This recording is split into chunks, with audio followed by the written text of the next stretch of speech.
I'm only going to the Land Rover, they're not getting anything else.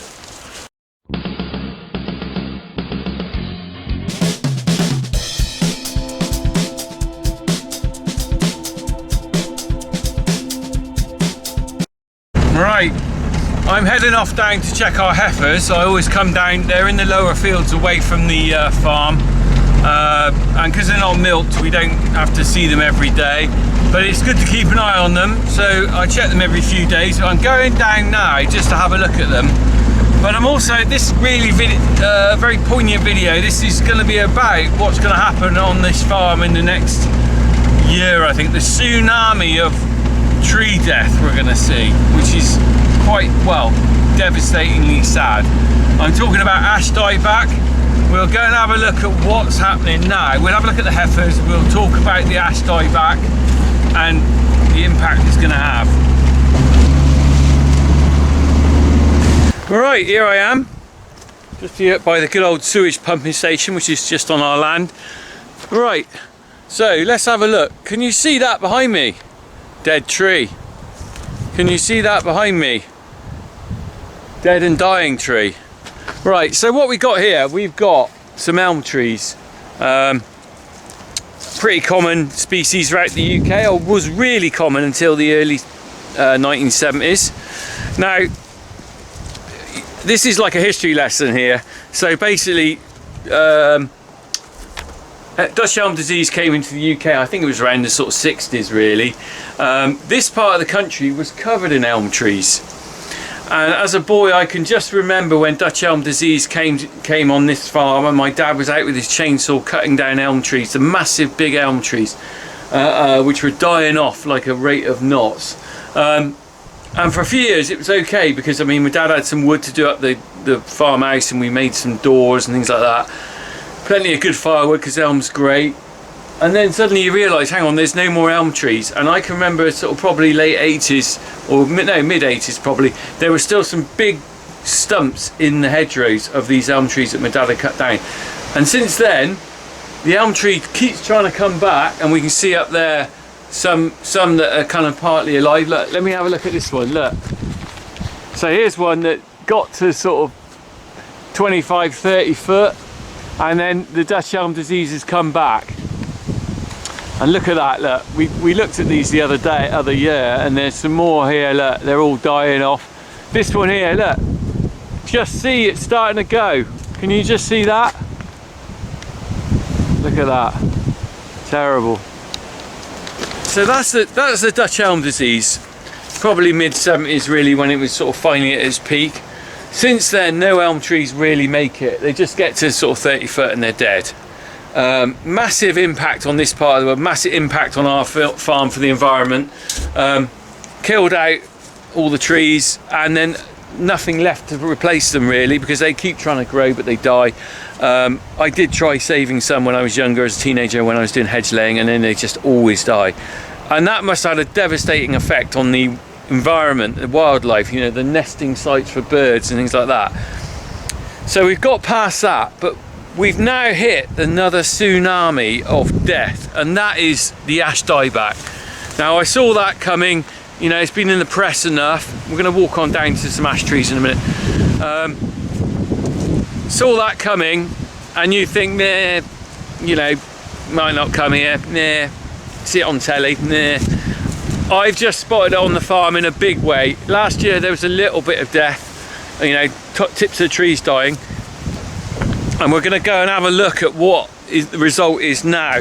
I'm just starting to see it, and I'm really worried. I'm thinking there won't be an ash tree left on this farm in the next couple of years.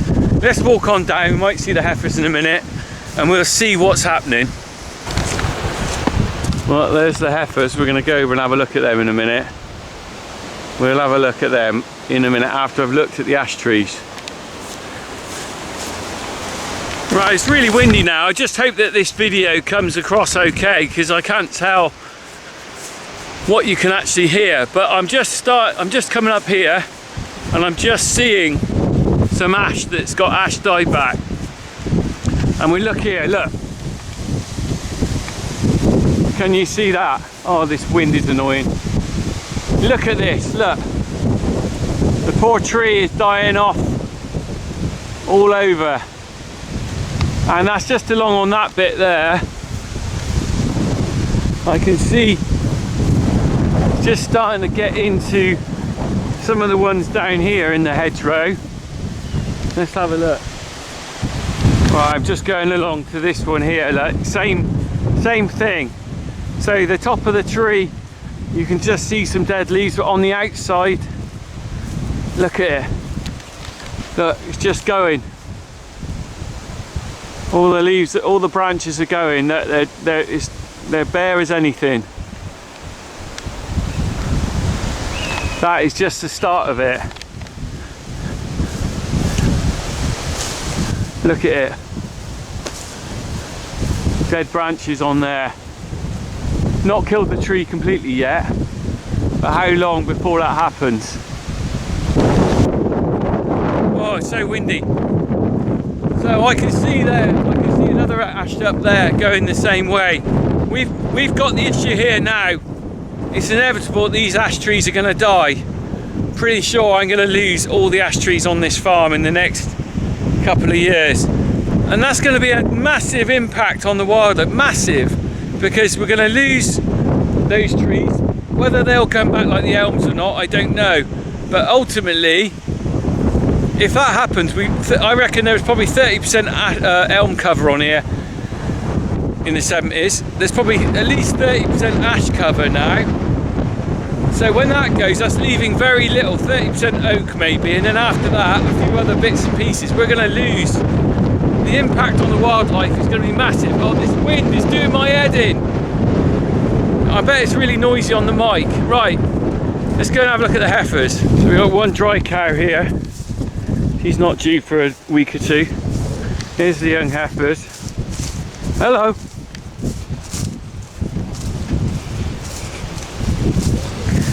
Come on. Hello. How are you all doing? All right.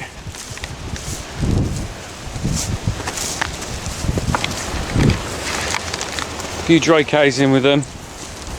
Dry cows and heifers. Dry cows are the ones we don't milk. Hello.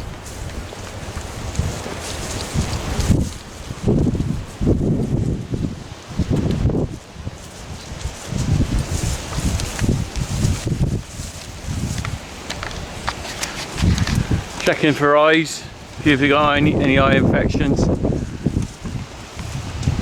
You seem alright.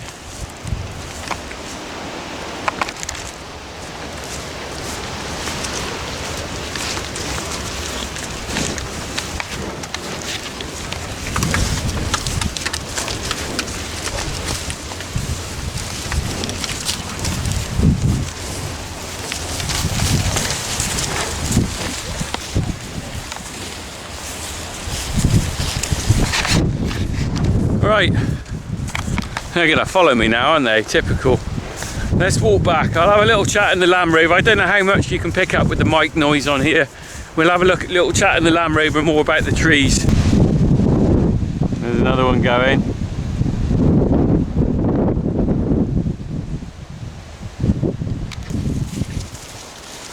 I'm only going to the Land Rover. They're not getting anything else. I'll keep going. Follow the leader.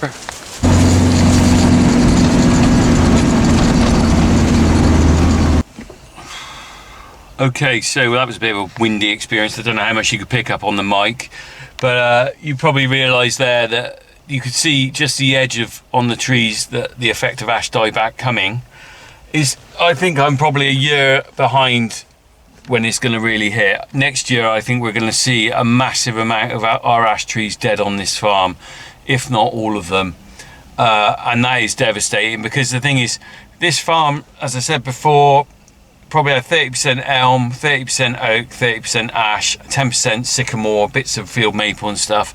We've lost the elm.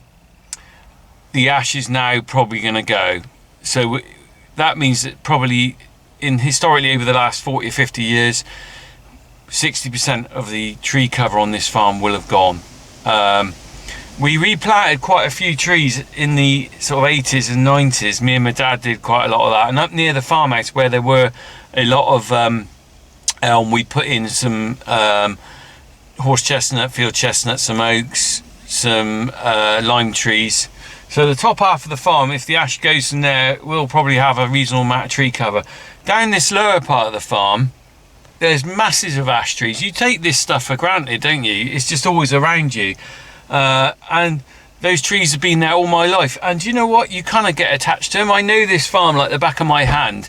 Those trees have been with me all my life. Some of them I've pollarded because I've done it under a stewardship agreement, you know, and to think that this is going to come now is really upsetting. It really is.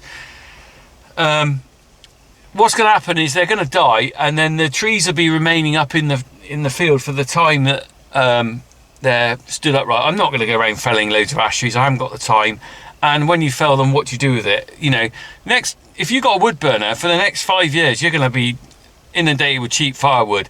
What we're going to go forward is, if you've got a wood burner in 10 years' time, there won't be a lot of firewood around, because ash is brilliant wood, and it's majority of things that people cut down because it grows back quite quick. But the environmental impact on this farm is going to be huge. It's going to affect the nesting birds. You know, you've already seen the woodpeckers that were pecking holes in our ash trees. So it's a little clip. Look at this old ash tree. Can you see the telltale signs of a woodpecker? Look at that. Look at that. That's a woodpecker hole.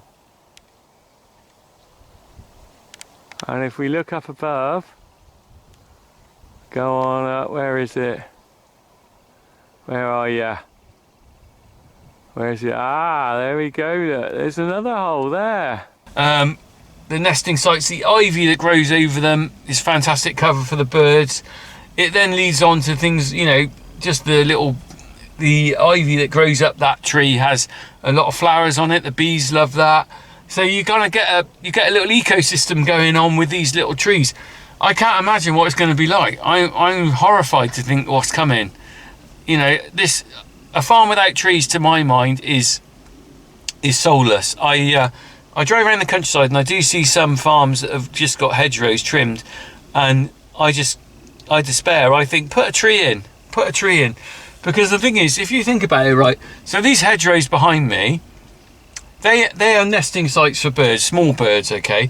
As the bird gets bigger, it needs bigger things to build its nest in, and things like barn owls and crows, pigeons, you know, buzzards, kestrels, little tawny owls, they need the big trees to nest in. A tawny owl, I got some tawny owls in a little tree with ivy on it and ash. They need those high trees. They can't really nest in a little hedgerow like that. So you need all these different environments and sizes of coverage, if you like, for that wildlife, if you want to have a balance of ecosystems on your farm. And that is why it's really important to have trees in hedgerows. So we're going to lose some of that. It must have been terrible in the 70s. There's always a talk about decline of wildlife and the impact farming's had on it, but no one really admits the massive impact Dutch elm disease must have had on the wildlife. And we're going to see that now with the ash trees. We are going to see an impact on the wildlife, no doubt about it. It's inevitable. Those woodpeckers, you know, they need the ash trees to put that. They always seem to go for ash trees, old ash trees. They need that for nesting. So without the ash trees, that's going to mean their nesting sites are less. And maybe they don't like going into oak trees. Maybe the wood's too hard. So yeah, I've rambled on quite a bit there, but I am really upset. I'm just going to stop now. This ash tree in front of me now is the one that I first saw really badly affected, and it is probably the most advanced ash dieback tree we got on the farm. So we're going to get out and just have a quick look, because it is quite horrifying. I'm quite horrified by this. The green on it is nearly all ivy. Look, can you see? Look, that was alive last year, and now look at it. Look, we've got death all over that. Death all over that. There is a little, look, it's just holding on up there, the odd bit. Very sad.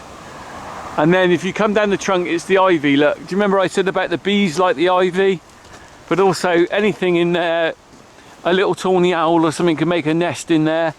Of course, the thing is, once this tree dies and that fall goes down and empty the roots to rot, it will collapse. You've lost that habitat. Look, you've lost that beautiful habitat. that will go, and we got a little bit of life left. These haven't been affected yet. That one's got a little bit of it on the edge there. Look, just there, look, just starting to go. That one down below, that's a lovely big ash tree. That one's still looking okay. No sign of it really at the top yet. Look, that looks okay. And then you pan across to this and you do see the impact. So it's coming.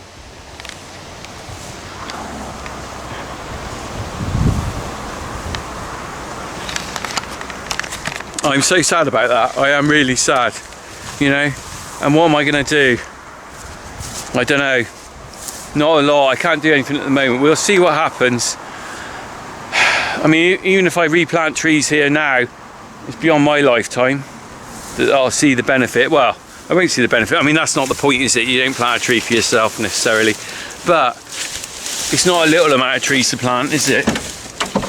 It's everywhere on the farm. Oh, not a good day. Not a good day. This must have been how my father felt in the 70s. You know, history repeats itself. It's repeating itself now, but with ash dieback. And who would have thought that this would happen? Who would have thought in the 1950s that a thing called Dutch elm disease would appear? And here I am, you know, in 2021, and ash dieback has turned up. Now, you just wouldn't predict that, would you? And what's to say, you know, Christ almighty, what happens if there's oak dieback in it? I know there's certain oak diseases out there now, but what if that really comes in like ash dieback, oak dieback? How many trees can we lose, you know? Because everyone plants woodland and stuff, but you're starting to lose the species that you're putting in. You can't, there's no point in putting elm trees anywhere. Ash saplings, you know, they were pretty common. In fact, they were imported, and it makes you wonder when the ash dieback came on that imported stuff. And there's no point in putting ash in at the moment, for sure, unless you can get the resistant varieties, which they're trying hard to sort out. But who's to say, Christ, if oak dieback came, for example, this country would be a barren place. It's already barren on some farms anyway. Right, anyway, there you go. I really wanted to share this with you. I really wanted to show this because I realised that I'm on the edge of a moment of time. I'm showing something that happened in the 60s and 70s with the elm, and I'm showing you the ash dieback just arriving. We will be doing a follow-on from this probably next year when things get really bad. I want to show you what the results are and explain my sadness, because it isn't just about farming. It's about looking after the countryside and the environment and being part of it, being part of the countryside, you know, and enjoying the countryside, enjoying the wildlife, enjoying the trees. And just to see the impact of this is massively, massively sad, massively. Right, I've got that message over. You'll know what happens next time when we do an update. Right, crack on.